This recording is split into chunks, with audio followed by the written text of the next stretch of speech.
کیا ہے۔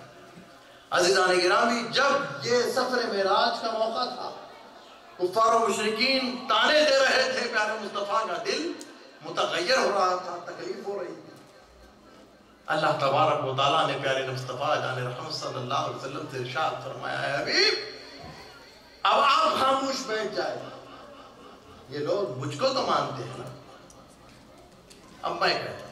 اللہ تبارک و تعالیٰ نے وہی نازل فرما دی، سبحان الذی اسریٰ بعبدہ، کہ پاک ہے وہ ذات باری تعالیٰ جس نے اپنے محبوب صلی اللہ علیہ وسلم کو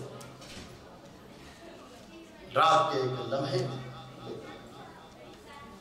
عزیزان گرامی، یہ باتیں معجزات النبی صلی اللہ علیہ وآلہ وسلم اور دیگر انبیاء کے معجزات اور فرشتوں کی طاقتیں، صلاحیتیں آپ کے سامنے عرض کرنے کا مقصد تمہیداً ضمناً یہ ہے کہ آپ کا ذہن بنائیں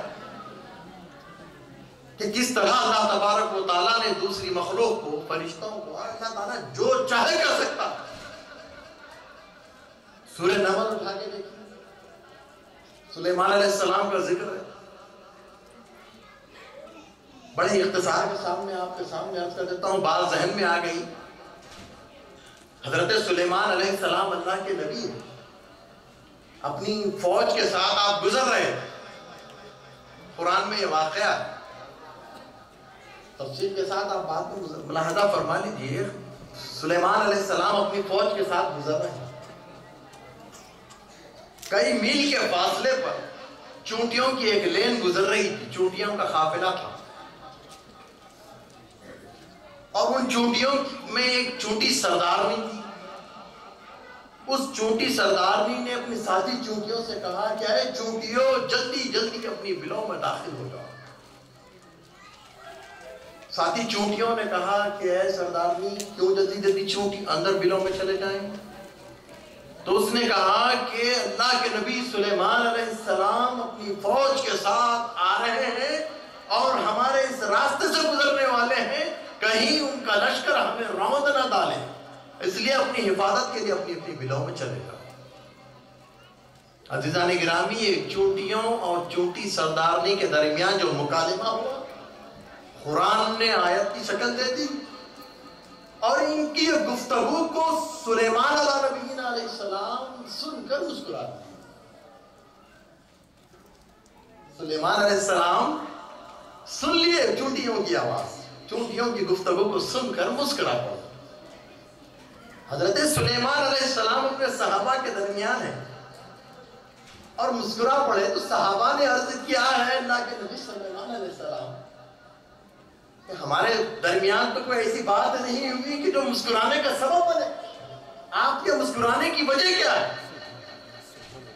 حضرت سلیمان علیہ السلام نے فرمایا کہ کئی میل کے فاصلے پر چونٹیوں کا قافلہ جا رہا ہے، سردارنی چونٹی اپنی ساتھی چونٹیوں کو ہدایت کر رہی ہے کہ ہمارا قافلہ گزرنے والا ہے، لہذا حفظ ما تقدم، حفاظت کے طور پر اپنی اپنی بلوں میں چلے جاؤ۔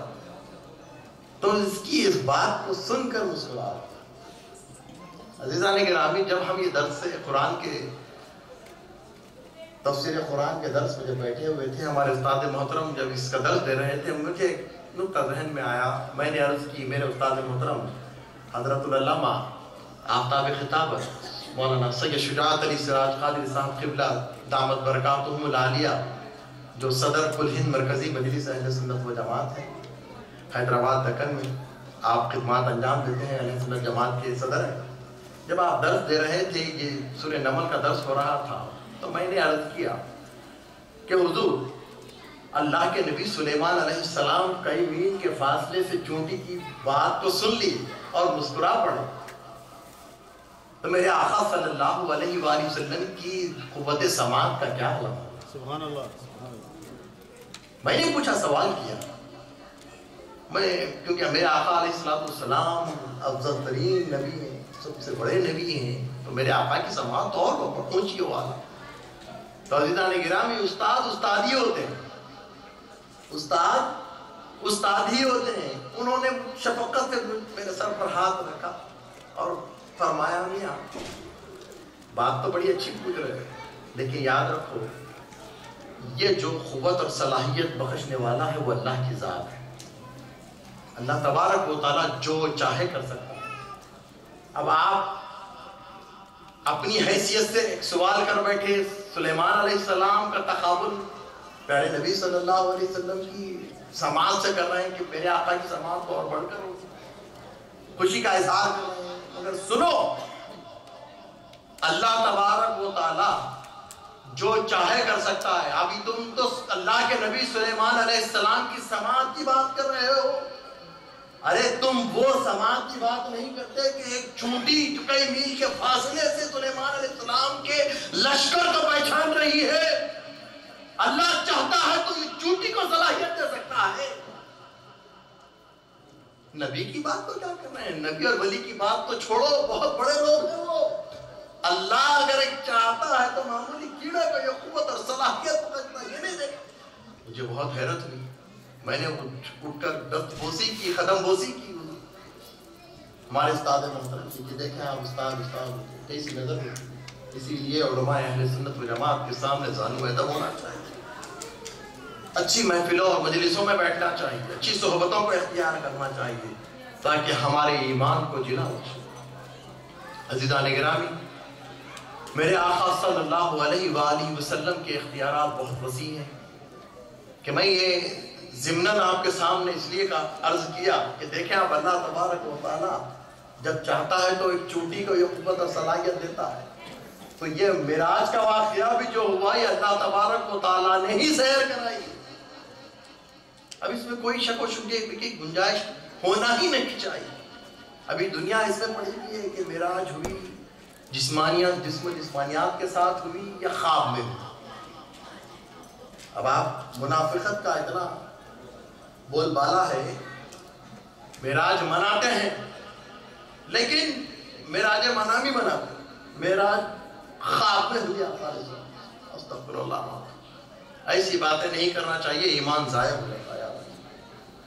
میرے آقا صلی اللہ علیہ وآلہ وسلم جسم و جسمانیات کے ساتھ حالت بیداری میں، اور میرے اللہ عز و جل نے جس طرح چاہا اس طرح جلوہ حق کا مشاہدہ کر کے ملاقات کر کے واپس تشریف لائے۔ یہ اہل سنت و جماعت نے ہم کو ادب سکھلایا ہے۔